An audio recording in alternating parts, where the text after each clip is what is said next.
Dito sa Papa Dudut Stories, ikaw ay hindi nag-iisa.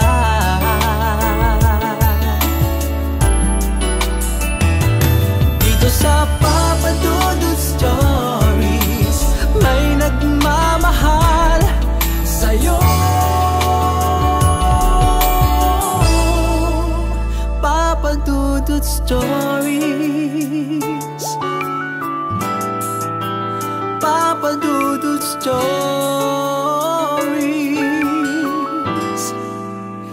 Papa Dudut Stories.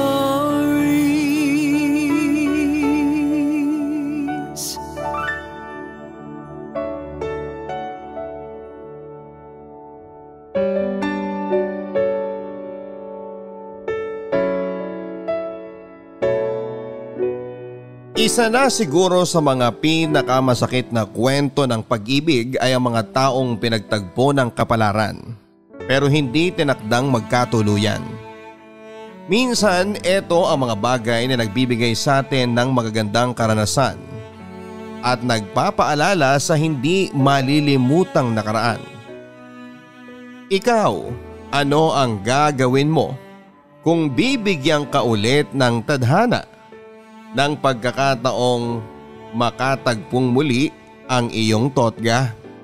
Sa buhay, may mga tao talagang akala natin ay sila na ang the one. Pero minsan dahil sa mga hindi inaasahang dikta ng kapalaran, ang ating the one ay nagiging the one that got away. Maswerte ka kung mabibigyan ka ng ikalawang pagkakataon para maibalik sa dati ang lahat. Pero ang iba sa atin ay katulad ng letter sender natin. Ngayong araw na ang inaasahang second chance ay huli na noong dumating. Dear Papa Dudut, lahat naman po siguro tayo ay nakaranas ng magkaroon ng totga o the one that got away sa ating buhay. Sadya lang siguro talagang may mga taong dadaan lang sa ating buhay na hindi naman pala nakatakdang maging parte ng ating mundo. Ako po si Elvin, 33 years old at isang government employee sa lugar na hindi ko na lamang po papangalanan para sa aming privacy. Sumulat po ako sa inyo, Papa Dudut, para ibahagi ang kwento namin ng first love kong si Dina at kung paano kami pinagtagpo pero hindi tinadhana. Magsisimula po ang kwento ko noong 18 years old pa lamang kami, Papa Dudut. Pareho kami noong university students ni Dina. Accounting po ang naging kurso ko samantalang nursing student naman siya. Malawak po ang university na pinag-aaralan namin kaya kung iisipin ay parang imposibleng magkita ang landas naming dalawa dahil magkalayo ang building ng accountancy at nursing. Sa kasagsagan ng celebration ng foundation day ng paaralan namin ay doon ko unang nakita si Dina. Nakatambay ako noon sa may cafeteria, Papa Dudut. Noong una ko siyang makita, sa dami ng tao sa lugar na yon ay mabilis na napunta sa grupo nila ang atensyon ko dahil sa suot nilang costume. Kung tama ang pagkakaalala ko ay meron silang dance presentation ng araw na yon. Dahil sa curiosity ay pinanood ko ang sayaw nila. Sa oras na yon ay agad po akong nabihag ng angking ganda at talento ni Dina. Akala ko noon ay yun ang huling beses na makikita ko siya pero sabi nga nila, Papa Dudut, ay mapagbiro ang tadhana. Nagkita ulit kami ni Dina. Nangangailangan noon ang grupo nila ng taong magdadrive para dalhin ang naglalakihan nilang props na gagamitin sa isang cheer dance competition. Dahil kamag-anak ko ang coach nila ay hiningan niya ako ng pabor na ipag-drive sila na pinagbigyan ko naman. Matapos ang unang pagkikita namin noon, Papa Dudut, ay doon na rin nagsimula ang pagkakaibigan namin ni Dina. Bukod sa maganda at matalino rin siya, kaya naman mas lalo pang nahulog ang loob ko sa kanya. Pastor po ang tatay ni Dina kaya lumaki siya sa isang konserbatibong pamilya. At dahil dito kung kaya't medyo natakot ako noon na sabihin sa kanya ang nararamdaman ko. Ayoko kasing masira ang nabuong pagkakaibigan naming dalawa dahil baka mabigla ko siya kapag inamin kong may gusto na ako sa kanya. Sa pagtagal ng panahon ay mas lumalim ang pagkakaibigan namin ni Dina. Dahil sa pagiging close ko sa kanya ay napalapit na rin ako sa mga kaibigan niya. Nakilala ko si Migs, ang lalaking masasabi kong naging karibal ko sa pag-ibig ni Dina. Kasamahan siya ni Dina sa dance crew kung saan silang pareho miyembro. Mas matagal ang naging samahan nila, Papa Dudut. At hindi tulad ko ay sobrang open ni Migs sa pagkakaroon niya ng interes kay Dina. Kwento nga sa akin ng mga kaibigan nila ay matagal na raw na nanligaw si Migs kay Dina pero hindi pa raw talaga siya handa na pumasok sa isang relasyon. Dahil sa kalamang ito ay naisipan ko na lang na sarilinin ang pagmamahal ko para kay Dina. Magkaribal man kami sa isang babae ay magkaibigan pa rin ang naging turingan namin sa isa't isa ni Migs, Papa Dudut. Sinunod ko ang payo niya sa akin na iparamdam kay Dina ang tinitibok ng puso ko. Niligawan ko siya at kahit natagalan man bago niya ako sinagot ay sa huli ako ang pinili niya mula sa mahabang pila ng mga lalaking nagkandarapa sa kanya. Si Dina ang first love ko, Papa Dudut, at ganun din siya. Ako ang kanyang first love at first boyfriend. Bago niya ako tinanggap bilang boyfriend ay isang hiling ang hiningi sa akin ni Dina, Papa Dudut. At yon ay ang pangakong hindi ko siya gagalawin hanggat hindi pa kami kinakasal. Hindi kasi niya sinusuportahan ng premarital sex at naiintindihan ko naman yon dahil lumaki siya sa isang relihiyosong pamilya. Nagpatuloy pa rin ang pagiging magkaibigan namin nila Migs sa kabila ng pagbasted niya kay Dina.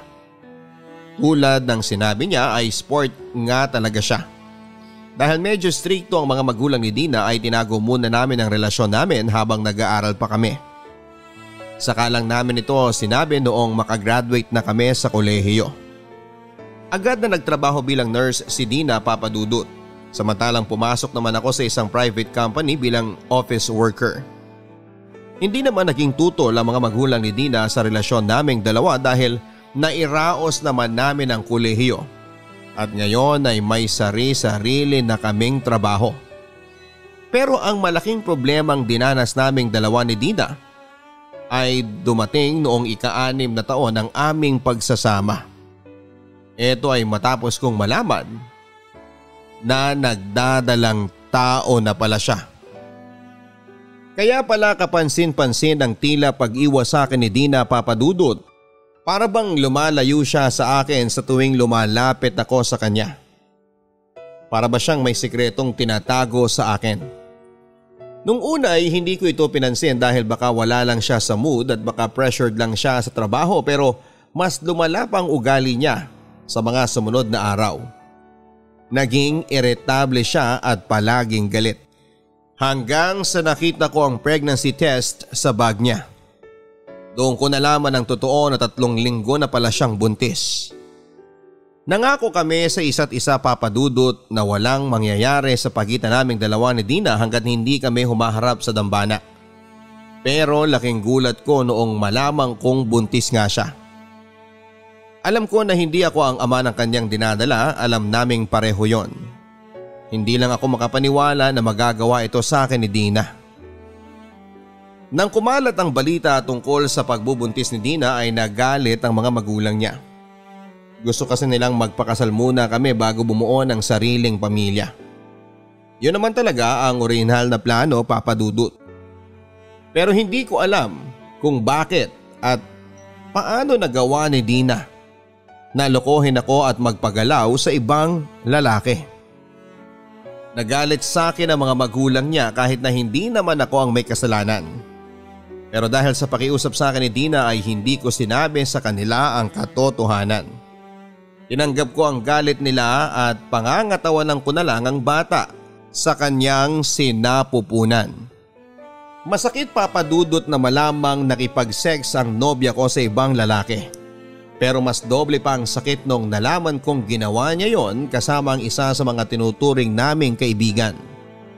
Sa dami ng lalaki, bakit si Migs pa?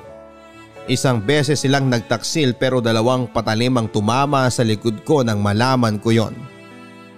Dahil sa sobrang galit, Papa Dudut, ay nilabas ko ang katotohanan sa mga magulang ni Dina.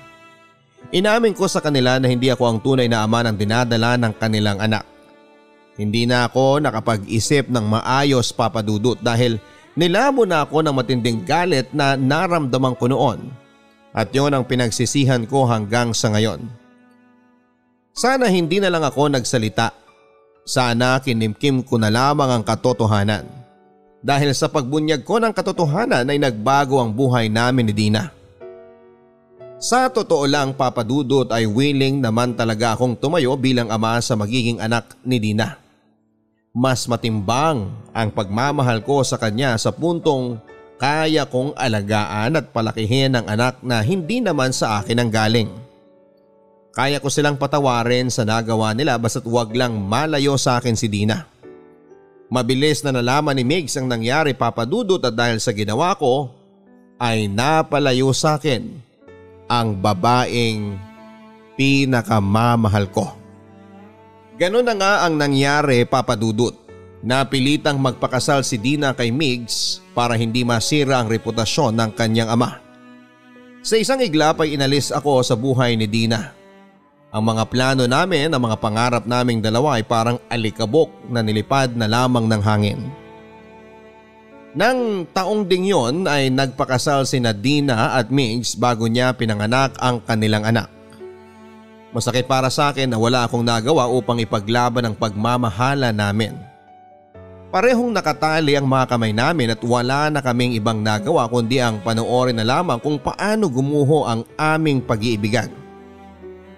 Nasira ang buhay ko noong nawala sa akin si Dina, Papa Dudut. Halos gabi-gabi ako noong naglalasing. Nagkaroon ako ng iba't ibang bisyo. Natuto akong manigarilyo.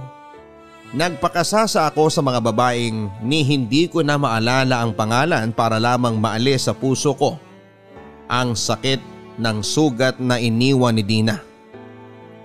Nagpakalayo-layo ako, Papa Dudut, para malimutan si Dina, pero kahit na ilang buwan nang lumipas ay hirap pa rin akong makapag-move on. Inabot ng taon, Papa Dudut, bago ako nahimasmasan. Sinubukan kong bumangon mula sa pagkakalugmok at pilit kong binalik ang sarili ko sa dati. Mabilis naman po akong nakahanap ng bagong trabaho. Pumasok ako bilang empleyado sa City Hall at doon ay nakahanap ako ng bagong kaibigan at nakabuo ng bagong buhay. Sa bagong yugtong yon ng buhay ko, Papa Dudut, ay nakilala ko ang taong muling nagbigay ng apoy sa aking puso, si Sheila. Tendera siya sa sari-sari store na lagi naming tambayan tuwing break time. Makulit siyang tao at kaya niyang makipagsabayan sa trip ng mga nakakasalamuha niya. Sa mga sumunod na buwan naming kulitan, kwentuhan at tawanan, ay hindi ko namamalayan na siya na pala ang bagong taong nagbibigay ng ngiti sa mga labi ko. Dahil sa kanya ay mas nainganyo akong magtrabaho. Siya ang dahilan, Papa Dudut, kung bakit nakayanan kong bumangon araw-araw at harapin ang bukas. Mas bata ng 5 taon sa akin si Sheila, Papa Dudut. Pero kung umasta siya ay daig pa niya ang matandang marami ng naging karanasan sa buhay. Naiintindihan niya ako at alam niya ang pinanggagalingan ng mga hinanakit ko sa mundo. Hindi nagtagal ay sinagot din ako ni Sheila, Papa Dudut. Sa kanya ko ibinuhos sa buong puso ko. Namuhay kami sa sarili naming mundo kung saan ay ginawa ko siyang reyna at itinuring naman niya akong hari. Aaminin ko po, noong una ay hindi pa talaga ako tuluyang nakakapag-move on kay Dina. Pero dahil kay Sheila ay unti-unti ko na rin siyang pinakawalan sa puso ko. Mabilis na lumipas ang mga araw, umabot kami ng 5 taon bilang mag-boyfriend at girlfriend bago ko napatunayang siya na talaga ang the one. Nag-propose ako sa kanya, Papa Dudut, kasama ang buong kong pamilya at mga kaibigang sumuporta sa aming relasyon. Ibinigay niya sa akin ang matamis niyang oo at matapos ang 1 taon ay nangako kami sa harap ng Diyos. Naaalagaan at susuportahan namin ang isa't isa sa hirap man o sa ginhawa. Hindi naglaon ay dumating na rin sa buhay namin ang bunga ng aming pagmamahalan. Nakakalungkot lang Papa Dudut na huli na noong nalaman kong may pinagdadaanan din pala noon si Sheila habang kino-comfort niya ako sa aking problema. Kung nalaman ko lang sana ito ng mas maaga ay sana'y nasuportahan ko rin siya sa sarili niyang pinagdadaanan. Ipinangako ko na lang sa sarili ko na babawi ako sa kanya sa pamamagitan ng pagiging mabuting asawa at ama. Nang taong ding yon Papa Dudut ay sinubukan kong magpundar ng maliit na bahay at lupa para sa amin ni Sheila at ng magiging anak namin. Inulan kami ng mga pagbate at suporta mula sa mga malalapit naming kakilala. Hindi man perpekto ang relasyon namin ni Sheila dahil minsan ay tinutoyo rin siya pero masasabi kong isa na kaming masaya at kontentong pamilya Papa Dudut. Nagpatuloy ako bilang government employee sa aming lugar samantalang nagtayo naman ang maliit na kainan si Sheila para makatulong sa mga gastusin. Babae ang naging panganay namin Papa Dudut. Nasundan ng unikaihan namin ang kapatid na lalaki matapos ang 2 taon. Nang mga panahong yon ay wala na akong mahihiling pa. Dahil tila ba nasa akin na ang lahat. Meron akong maalagang asawa, 2 makukulit na tsikiting, sariling bahay at matinong trabaho. Akala ko wala nang darating na problema sa buhay namin hanggang sa muling magbiro ang tadhana. Matapos ang mahigit 10 taon, ay muling nagtagpo ang landas namin ni Dina. Papa Dudut, kung tatanungin niyo po ako kung ano ang nararamdaman ko nang muli kong nakita si Dina ay sari-saring emosyon ang magiging sagot ko. Pero sa lahat ng emosyong naramdaman ko ay mas nangibabaw ang sakit. Para bang nagbalik kasi sa akin ang lahat ng nangyari. At kasama na rito ang dating naramdaman ko sa unang taong inibig ko. Nagkita kami ni Dina sa kasal ng dati naming kaibigan sa kolehiyo. Nang mga panahong yon Papa Dudut ay nasa probinsya sina Sheila kasama ang 2 naming anak upang bisitahin ang lola nilang may sakit. Hindi na ako nakasama pa sa kanila dahil sa trabaho ko. Habang wala ang asawa ko ay ginamit ko ang opportunity para makabawi sa mga kaibigan kong hindi ko na nakikita simula noong magkaasawa ako. Awkward man ay nagkumustahan kami ni Dina. Para lang kaming magkaibigan na matagal nang nawalay sa isa't isa. Nalaman kong hiwalay na pala sila ni Migs. Naghiwalay silang 2 taon matapos silang ipakasal ng kanilang mga magulang. Ang taon kung kailan naman lumalim na ang samahan namin ni Sheila. Kahit na anong pagtangi ang gawin ko Papa Dudut ay alam ko sa sarili ko na tama ang sinabi ni Dina. Meron pa ring natitirang katiting na pagmamahal para sa kanya. At kahit na ilang taon na ang lumipas, kahit paulit-ulit ko pang sabihin sa sarili ko na hindi ko na siya mahal, na nakapag-move on na ako, ang totoo ay meron pa ring tinitibok ang puso ko para sa kanya. Nakatago lang ang lahat ng ito sa kalaliman ng puso ko. Pero noong muli kong nakita si Dina ay lumabas ang lahat ng nakatagong emosyon. Nang gabing yon ay isang pagkakamali ang hinayaan naming mangyari Papa Dudut. Matapos ang reception ng kasal at magpaalam sa mga kaibigan ay dumiretso kami sa isang hotel ni Dina. Doon namin binalikan ang lahat. Doon namin nilabas ang frustration namin sa pag-ibig na ipinagkait sa amin. Doon ay buong gabi naming pinagsaluhan ang isang kasalanan. Kinaumagahan ay mabilis kong pinagsisihan ang ginawa ko Papa Dudut. May asawa at anak na ako at wala silang kamalay-malay sa ginagawa ko. Maliban dito ay binigyan ko ng peking pag-asa si Dina na meron pa kaming pagkakataong magkabalikan kahit alam naming 2 na kailanman ay hindi na mangyayari yon. Ginupo ako ng konsensya ko Papa Dudut. 2 babae ang sabay kong niloko. Parang ginawa ko na rin ang ginawa sa akin ni Dina 10 taon nang nakakalipas. Ayokong maramdaman ni Sheila ang sakit na nararamdaman ko noon dahil sa pagtataksil ni Dina Kaya naman nag-decide ako, Papa Dudut, na hanggat maaga pa ay tapusin na namin ang lahat sa pagitan namin ni Dina. Matapos naming isara ang nakaraan namin ni Dina ay nakahinga ako, Papa Dudut. Para akong natanggalan ng tinik sa dibdib. Sa wakas ay nakalaya na ako mula sa una kong pag-ibig. Wala na akong binibitbit pa na bagahe mula sa nakaraan. Sa buhay, napagtanto ko, Papa Dudut, na may mga bagay-bagay tayong kailangang bigyan ng priority. May mga kagustuhan tayo at may mga pangangailangan na dapat piliin. Sa kanilang dalawa ni Dina at Sheila, si Dina ang gusto ko pero si Sheila ang kailangan ko. Ibang-iba man ang pagmamahal ko kay Sheila kumpara kay Dina, ay si Sheila ang nagbigay sa akin ng rason para mabuhay. Siya ang nagbigay sa akin ng masayang pamilya na pinapangarap ko at ayokong sirain ang tiwalang ibinigay niya sa akin para lamang sa pansarili kong kapakanan. Matapos noon, Papa Dudut, ay nag-file agad ako ng emergency leave at sinundan ko ang mag-ina ko sa probinsya. Eto na ngayon ang buhay ko, eto ang pinili kong landas at masaya ako sa naging desisyon ko. Maraming salamat po, Papa Dudut, dahil binigyan nyo ng pansin ang aking kwento.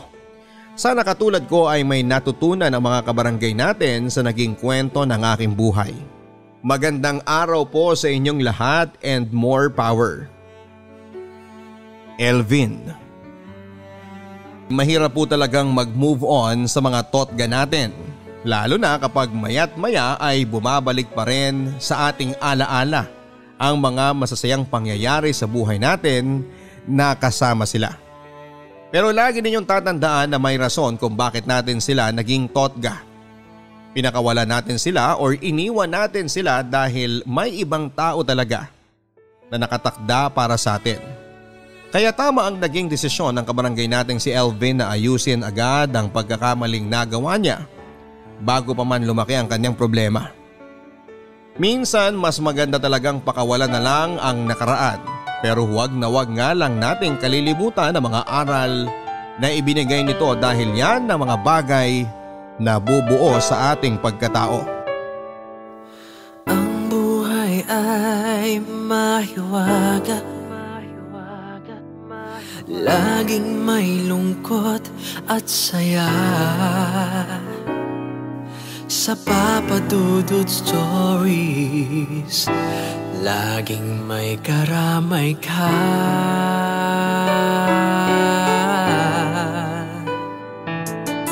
Mga problemang kaibigan, dito ay pakikinggan ka. Sa Papa Dudut Stories, kami ay iyong kasama. Dito sa Papa Dudut Stories, ikaw ay hindi nag-iisa.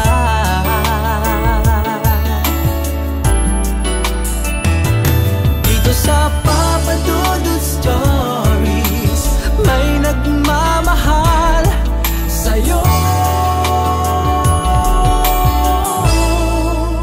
Papa Dudut Stories,